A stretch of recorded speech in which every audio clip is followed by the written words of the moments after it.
it's time for the Chris Allen podcast, the Ask the Angry Ninja Show. So here we go.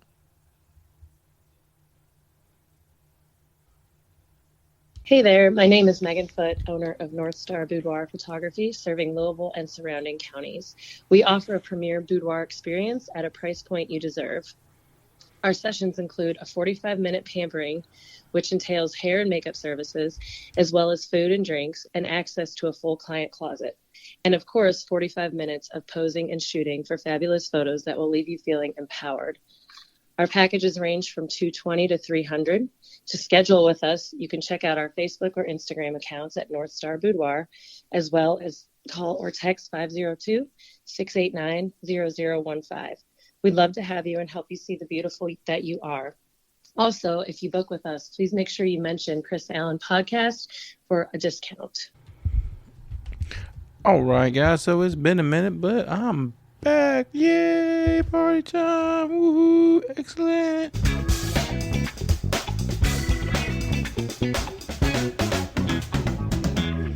Yeah. I love that sound effect. That and I mean, come on, can you do all those things? Like, really? And then, like, I feel like I should be doing a game show. All right, I'll stop with the silly sound effects for now. But, and so, yeah, in honor of that, I have a awesome dad joke for you guys. So, what do you call the baby born at the beach? Sandy. Yeah.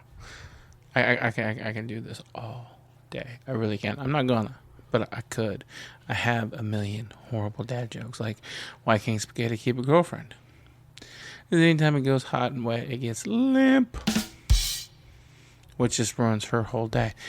Okay, so what has been going on? Wow, like lots of things. I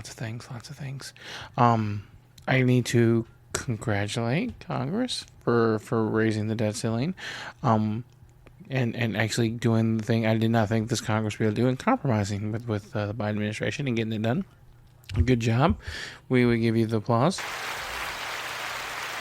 But George L. Green's still a dumbass, and was laughed almost out of the building when for some reason Kevin McCarthy took some days off, which to do, and he chose her to sit in his place as the Speaker of the House, just temporarily. And she told everybody that they needed to be respectful to the. And then and just everybody busted out laughing. I think even Republicans were laughing because you're talking about the girl who literally was jumping up and down, and screaming and hollering at Joe Biden while he was trying to give a State of the Union address. So everybody else, y'all should be nice and respect. Really, you? And speaking of George L. Green, like, we love weeks in Congress. It was like the millionth when Trump was in office. He, like, every other month he had the infrastructure week. We're going to do stuff about infrastructure, and they never got anything done. But it was infrastructure week. It was always infrastructure week. And different things like that. And, Pride Week and this, that, and the other thing. And it's fine. And they're generally all focused towards good things, getting things done. And she introduced a week. It's impeachment week. That's what she introduced, impeachment week. And she introduced articles of impeachment against like 7 or 8 people, including the president. And so far for her, impeachment week has been going on about a month. So apparently she doesn't know how long a week actually is, which at this point doesn't really surprise me. Look, guys, you guys pulled together. You did what you were supposed to do. You paid attention. You got the job done. You put aside the person, and you got some things done. The important thing, the debt ceiling, really important. Can we stop giving majority any kind of access to any litigation or legislation, anything to put forward, anything at all? Like, her tiny little pea brain can only focus on one thing, and that's the fact she wants to be vice president to Trump. And so, therefore, she spouts off the dumbest stuff. Like, just really needs to be kicked off committee. She's already been asked to leave a committee during the thing because she was attacking people. Like, just nonsensical. They bring in some people for questioning, which is they're supposed to do, oversight. Hey, that's Congress's job. And she literally starts to attack them. Like, that's not That's not the job. The job is getting to the bottom of things, make sure things are getting done correctly. It's because you disagree with things doesn't mean they're wrong or illegal. Not everything in the world is illegal, majority agreeing. Trust me, if it was everything in the Bible like you want to be illegal, then you'd already be like stoned to death for adultery. Just keep that one in mind. Stoned to death for adultery because you're a dirty cheating whore. I know I shouldn't say that, but she was. She's her husband with two dudes, and so you're trying to tell us what our morals should be and what we should be allowed to do. Like, you don't get to make that choice. Stop. I'd rather be judged by somebody awesome, like, The Rock. Can we make The Rock president? Like, seriously? Never mind the horrible Black Adam movie. Push that aside. And his horrible business sense with XFL. Oh my God, lost $60 million. Like, we're focusing on the long game. One season, $60 million is no big deal. I know you have a lot of money. I know you can make money back. But losing $60 million. Sometimes you gotta learn, you know what, maybe this was a bad investment. This wasn't a good plan. We shouldn't do this. I mean, I said I was going to watch XFL just because it was football. But you know what? I never could find it. Like, the games were on weird times for me. It just didn't work with my schedule. I didn't watch a single game. I wanted to. It just didn't happen. And it's awesome that a couple of the people who played in XFL now are trying out with pro teams and probably going to make the team. But unless they expand the season, expand the teams, I don't foresee it ever working. I was really hoping for like a multiple tier system like they have in soccer, where dig this, like the two worst teams in the NFL at the end of the season would get cut down to the XFL, and then the two teams that would make it to the championship game and the XFL would be promoted and actually get to play in the NFL next year, and that kind of interplay would be awesome. I mean, the year-round football that matters, and there'd be no more tanking. If you think about it, there'd be no tanking. Nobody would want to be the last team, because if you were the last team in the AFC or the last team in the NFC, that would be a good way to do it, you get kicked out of the NFL and have to go down to the XFL. Think about how hard people would be trying to win. There would be no more of this, oh yeah, we're just going to lose, like the whole Colts campaign where they sucked for luck, and they got luck, and then luck fucked them. Awesome. That was such great karma before they did the Peyton Manning. So yeah, like, think about these things. Like, that would be amazing. So that's going on. A couple movies come out. I haven't got a chance to see them yet, but I will be watching the Flash movie and be reviewing that. I will be watching the Guardians of the Galaxy and reviewing that. So we're gonna get those things going. We're gonna get back into doing the movie reviews. I think this podcast is gonna be me making fun of politics and movie reviews from now on. If I can get guests to come on and talk about some other stuff, I absolutely would love to. If you want to be a guest, email me at angryninja@gmail.com. Hit me up on Twitter at cman2342. Loved doing the interviews. Just seems to be hard to get anybody who wants to come on a regular basis because everybody's busy. Everybody's working a job and a side hustle. So am I. This is something I do for fun. This isn't a side hustle, but I work a 40-hour-a-week job, sometimes 50, 60 hours a week job, and then do a side hustle to make up the ends meet, because right now the world is a crazy place. Good news, in the world is a crazy place, though. All the indices they use to measure inflation are down. Finally, prices are actually coming down. The Fed had upped the interest rate for the last 10 months straight. This month, they did not. They held it. So that's a good sign. The economy is actually going back in the right direction. Yay. Everybody was like, yeah, Biden, he did it. Biden didn't do shit. Biden also didn't do shit to make inflation happen, but he also didn't do shit to make it any better. It was all the Fed and banks and stuff doing the right thing. That's what made inflation good again. That is what's making the economy good again. I don't understand people who don't understand the president has zero, I won't say zero, minimal effect on these things. Yes, they could make some broad sweeping decisions that could affect it, but on the whole, not really a big deal for them. So there's that. And we're going to hit on one more political story, which, I mean, I hate agreeing with the far right. At all. Don't mind agreeing with normal conservatives. Don't. Absolutely do not mind. But the crazy ones, just like I hate agreeing with the far left, to be honest with you. I'm really a middle of the road kind of guy. But I gotta throw in the thing like, holy crap, Hunter Biden's little deal with the DOJ. What a sweetheart of a deal for tax evasion and gun possession I have ever seen. And it's 100% because he's Joe Biden kid. Like, we all know it. Like, anybody who's pretending it's anything else is so fucking full of shit. And that's not cool. He's getting no time in jail, no nothing. Like probation and some fines for tax evasion and possession of a gun when he, He's getting pretrial deferment, community service, a fine, and probation for tax evasion. They put Wesley Snipes in jail. Wesley Snipes for years for tax evasion. Seriously? And this guy's getting like a baby slap on the wrist? Like, come on. You've got to be kidding me. But that's the world we live in.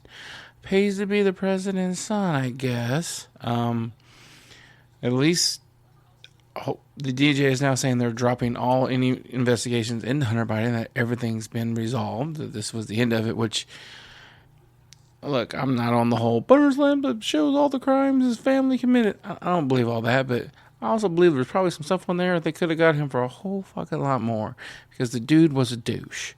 And again, here's where I separate things. It's not Joe Biden's fault his son's a douche. You can be an awesome dad and a great president and have a douchey son. You can also be a horrible president and a complete narcissistic asshole and raise a decent daughter. It happens. The fruit does sometimes fall far from the tree, and then sometimes the apple falls and humps the tree, like Eric Trump. But that's different. That's different. This is different. Should Hunter have gotten a bit better sentence and some more transparency on everything? Yeah, should have. That's some bullshit. Oh, you know what? It would not be fair to me after mentioning that to not mention Trump got indicted on 37 federal charges for the dumb shit he did in Mar-a-Lago. And anybody's like, well, he wasn't the president when he did it. There's videos of him having people move and hide the boxes when they knew people were coming to check in. He did it. Is it worth 37 indictments? I don't know. I'm not in charge of that kind of shit. Is it worth 200 years in prison? I think what they said if they got convicted and max on all of them. No, and no. Now, should he do what Hunter Biden did and go into the DOJ and say mea culpa, whatever it is, mea culpa, what is it we ask for forgiveness in Catholic Church? One of those things. Anyway, and say I'm sorry and try to cut a deal? Fuck yes. Will his stubborn ass do that? Fuck no. Is he going to get convicted? Yes. That's the one thing about federal indictments, and this is just a general rule for a federal indictment. They have the highest prosecution rate, or highest successful prosecution rate, because federal indictments, they don't bring an indictment unless they are 100% sure they have a fucking lock and sold case. They don't do it. They're like, because it's expensive to do a federal trial. You look stupid if you lose, especially since federal appointments and stuff. Yeah, you don't want to lose your job. So yeah, federal indictments are serious. They don't bring them up unless they think they can win. So they're pretty sure they have a rock solid case against Trump. And I'm honest with you, I bet they do.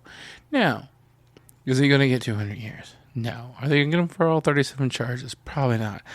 I'm betting, because he's a former president, and at one point it was kind of okay for him to have documents. It was never okay for him to have them in Mar-a-Lago, though. Oh my God. Cannot stress that enough. And then hide them. That's what he's really in trouble for. I want everybody to understand that. He's in trouble for when they asked for the documents back. He said no. He said he lied about having them. He said he sent anything back when he didn't. He hid them. That's why he's in trouble. We've already seen on several occasions that other people involved in presidencies, President Biden, Vice President Pence, have made mistakes because, you take your work home to do it and you forget you have it. It's not a crazy concept. But anytime they found those, they call the archives, federal archives, and they call them like, hey, look, we found these. We're not supposed to have them. Please come get them. And when you do what you're supposed to do, there's no charge. They're understanding. They're not a big deal. Trump's in trouble because he's like lying, saying he didn't have them when he did. Having his lawyer say, no, we gave you everything when he knew they didn't. That's why he's in trouble. And that's why he's going to get convicted. And that's why he's a douche. I mean, really, that's why he's a douche. Like, this is how stupid Trump is. Okay? I want y'all to focus on this for a moment. This level of stupidity brings it to a whole new level. So he gets sued because a girl accused him of rape. Now, there's a whole lot to this case. I don't know if he actually did it. It was a long time ago. It's some dumb shit. Okay? But he got sued because she said he was bad-mouthing me. And he did. He said some horrible shit about her. Like, I couldn't have raped her. She's too ugly. Things like that. And he said this stuff, like, not to his buddies. He said this on stage. And then he tried to say, well, I can't be in trouble for it because I said that while I was president, so it was protected speech because you can't prosecute a president for what he says. And they determined the stuff he was saying about her was not part of him being president, which it wasn't. Oh my God, if calling a girl so ugly you wouldn't want to fuck her is part of being president, whoo, that's a whole new level of office. I don't even know where to go. So he lost. He lost the defamation case.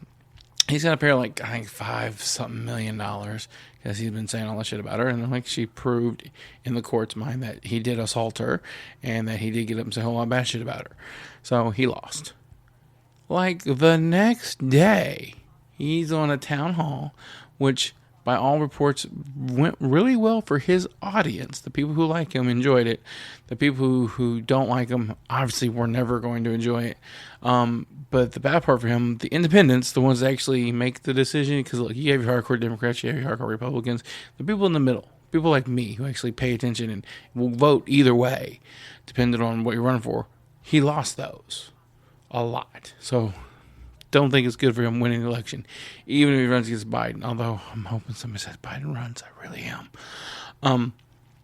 Anyway, doing this now, brought up the case and then talked bad about her again. Like, you just lost a lawsuit saying you can't talk bad about this girl anymore. So you get on stage and talk about her more. So they modified the lawsuit to add more money to it because they did it again. Like, what part of your little bleached out brain suntanned orange oompa loompa looking ass is so stupid that you literally lose a lawsuit, get ordered to pay like $5 million, and in the same week, like the next day, literally go say the same shit about her again? What the hell is wrong with you? That might be the dumbest thing I've heard. Like, I'm just going to keep saying this dumb shit. Really? How's that work out for you? You're $10 million in the hole now. Now, of course, he's going to fight it and maybe get a return, maybe get it adjusted. But I don't think so because she basically sued him for saying, don't say more bad shit about me. And he's like, okay, I lost. I won't. Leave the room. Hey, let me tell you about this dumb bitch. Like, really, dude? I mean, I don't get it. I don't understand it. That's...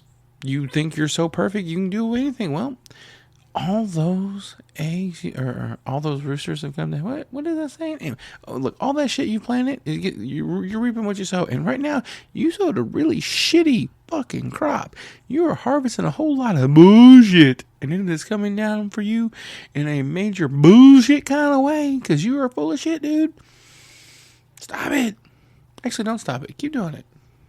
More and more independents are falling away from you every single day. You have your hardcore supporters. Congratulations. You have like 75% of the Republican Party locked up. Newsflash. That's not enough to win the election.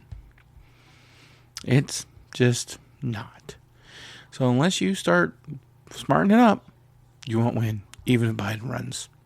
And let me say that one more time. God, please give me something that says Biden. Give me a third option. Look, if you put Trump up, I'm damn near going to vote against anybody versus Trump. Just anybody. to a point. Like, you could put up somebody worse, I'm sure. But who? That's the thing. God, if they find somebody worse than Trump, but there's got to be a better option than Biden on the Democratic Party or a third party. I don't care at this point. You guys have got to do better. We can't keep going like this. It's going to be a disaster.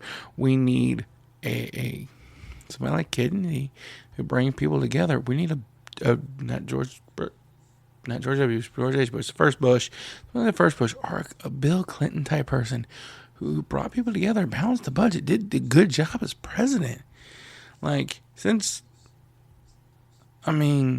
Obama did it. He brought everybody together. We got some shit done. Some people don't like the shit we got done, but we got shit done. It's been kind of downhill since then. Biden's not awesome. Better than Trump. But that's like being skinnier than a hippopotamus. It's not that hard of a fucking target. I can tell you right now, I'm the skinnier than every hippopotamus ever was. There you go. That's all it takes to be better than Trump. Oh, I'm breathing. I didn't murder anybody today. I'm better than Trump. So let's do better. As a society, we can come together and do better. And the people in charge of the party, oh God, y'all really need to come together and do better. Here's my advice to everybody running or everybody voting. Go to your primary. Not the election, but the one where you pick who's going to be able to run against the other party. And then vote against whoever the incumbent is. Well, let's get a whole new Congress, a whole new Senate up there, and get some shit done. Because the people who've been there now have all been there too fucking long, or they're just not getting anything done. We got crazy people like Matt Gaetz and George Taylor Green. We have old people who don't know what they're doing anymore. Nancy Pelosi, Chuck Schumer, Mitch McConnell. Like, they all need to go. Hell, we have one person right now as a Democrat who has dementia. And they keep literally putting her in a wheelchair and bringing her in to vote. Bitch don't know what fucking year it is. But she keeps winning because she has that name, because she's been winning forever. So they keep wheeling her in there. She don't know what the hell she's doing. Like, her mental state is deteriorated. I'll have to look up her name. I can't remember it, but the Democrats keep rolling her ass in. What the fuck? That's not cool either. So, honestly, go to every primary you can that's for your area, and whoever the incumbent is, vote them out. All of them. Every one of them. Like, for the next Congress and Senate, I would love to see a whole new group of people. That would be awesome. That would be good for America. That actually might get some change. That might help. All right, guys, that's it. I went a little longer than I was planning, but that's okay, because you know what's my show. I can do whatever the hell I want. You guys have an awesome day, and I will talk to you later.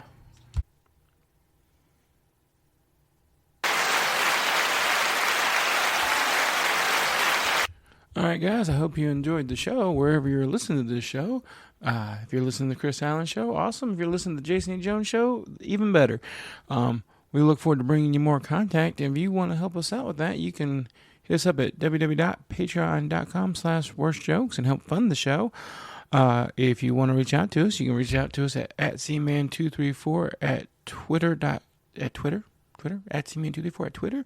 You can find on Facebook the Chris Allen Podcast. You can find Jason on Facebook, the Jason E. Jones Podcast. You can also find him on Twitter too. Just search for the Jason E. Jones Podcast, and you'll find him. We're all there. We're all here for you. If you want to reach out to us, you can reach out to an email at asktheangryninja@gmail.com. You want to be on the show? Reach out. Hit us up. We'll get you on the show. Interview. You want to come tell a joke? Tell a joke. We're all here. If you have an outrageous story, I'd love to hear it. We'll put that up too. So just let us know. And if you have anything you want to hear, let us know. Twitter is the best way just to let you know. So everybody have a wonderful, wonderful day. Talk to you later. Bye.